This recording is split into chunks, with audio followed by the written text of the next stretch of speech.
Yeah, you guys probably got more questions than I'll have in an opening statement here, but I think the one thing about Pitt Pro Days, our kids come out and put on a show. I think, just always impressed with our kids' attitude, the professionalism they show when they come out here.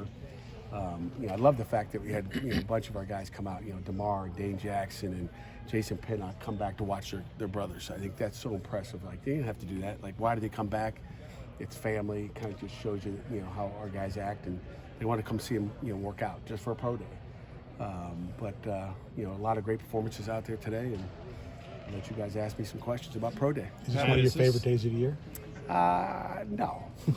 No? No.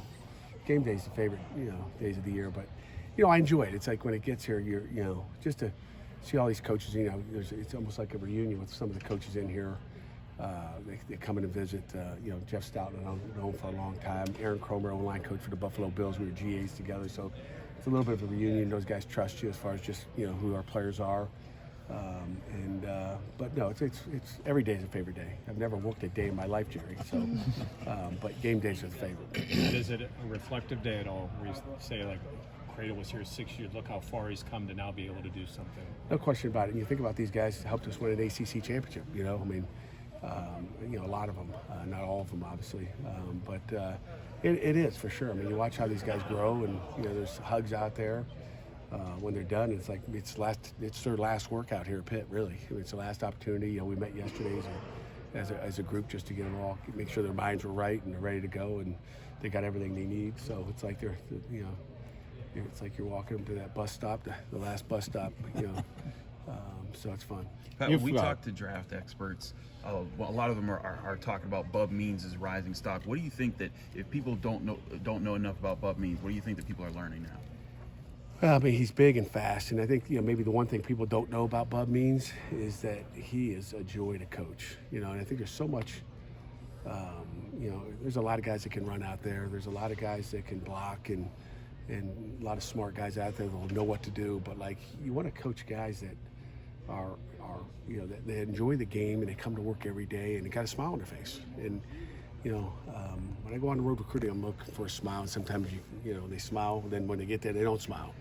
But Bub Means has been just so much fun to coach since he's been here. There's never any issues. It's always every day is a positive day. Every day, it's just that's who he is. And I don't think there's any NFL team that wouldn't be better with Bub Means in their offense. You've coached for a long time, and just speaking about Bub, just athletes that just make it look effortless, where does he rank up there for you?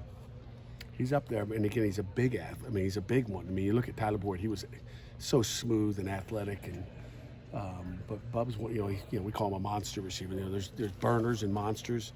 He's a kind of a monster that's kind of a burner when you look at his speed at the pro day, and his speed at the combine. So he ranks up there pretty high. Who do you think today, based on the performance, might have turned some heads that was maybe a surprise to some of the scouts here? I probably, everybody knows about Bub, and everybody knows about the guys who were at the combine. Obviously Matt and MJ. Everybody knows those three. I would say the one guy that my head would turn would be AJ Woods. AJ Woods had a great day, which I knew he would.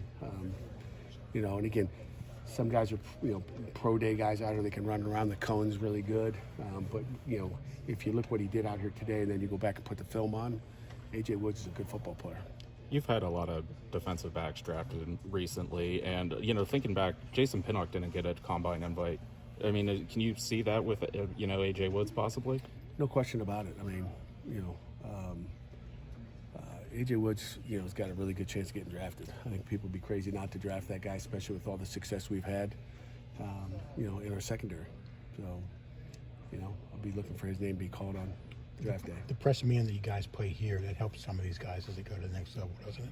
It really does, Jerry. You think about that's what they do in the NFL. They're out there pressing. They're not playing a lot of zone coverage and letting those guys get in zones. You better be able to play man coverage, and that's why our guys have had so much success. Whether it's Avonte Maddox or Dane Jackson or Damari Mathis, that press and what we teach, and Coach Collins and Coach Sanders, the work they put in the back end with the structure of what we do defensively, I think really helps them. I think there's a confidence thing too. If you're doing it every day for 5 years, you think about it, And then you get there, and then all of a sudden you're going, oh, I did this all, my whole career. It makes it easy, and you have confidence when you get into that NFL camp, as opposed to maybe playing somewhere where they don't press their corners, and all of a sudden it's brand new for them when they get to the league, and all of a sudden they start to get nervous. It ain't easy sitting up there, unless you're pressing Jerry all day. Jerry can't get a release, can you? My back hurts right now, but maybe tomorrow. So maybe tomorrow, but so I think that's it's the confidence of doing it because you do it every day. There's no, oh wow, what is this? Do you think your defensive backs have a certain type of mental toughness from being put on islands for years in your defense? Yeah, I think so. I mean, I think that I think all of our guys have some type of that mental part of you. Better have mental toughness, but they certainly do, and you have to, and you have to have a short memory too. Because the media will get after you if you give up a big one. You press. We'll take two more. We have Matt on deck. I know Yep. he's got some meetings. So. He's got dinner tonight. Two more. Anything, Chris? Jake said that Matt only got to really train for like 3 whole weeks to get ready for this after his injury and everything. What does it say that he's able to get that quick of a turnaround to have the kind of performance he did? Well, I mean, I just watched him at the end there after a long day, starting, at 10:30 a.m. and probably started for him 2 hours prior to that, just mentally getting ready to go. But, I think he was limping a little bit at the end, which just tells you how tough he is. I mean, it just tells you toughness. I mean, that's who Matt is. I mean, he's played with injuries throughout his career. Everybody, again, that's the game of football. Everybody gets banged up, but he's tough, and that just tells you against on a short. And he was impressive as well. So throw that on top of it, and there's a little bit of a favor in I think that toe, but it's just a matter of time. Corey, wrap us up. Bub weighed at 227 today. I think he was at 212 at the combine for 15-pound difference between him. I mean, is that something? What did he run the 40 in today? Yeah, Well, he he did run 40 Okay. today, but he was 4.43 at the combine. well- Like to have that kind of body build, to be able to go through that kind of fluctuation in a month, like what does that say about his work? Tells you he's sucking weight for the NFL Combine, and then he was eating a lot of good food. He must have been back in Pittsburgh. Must have been back in Pittsburgh eating all the great food here. All right? Well, Matt.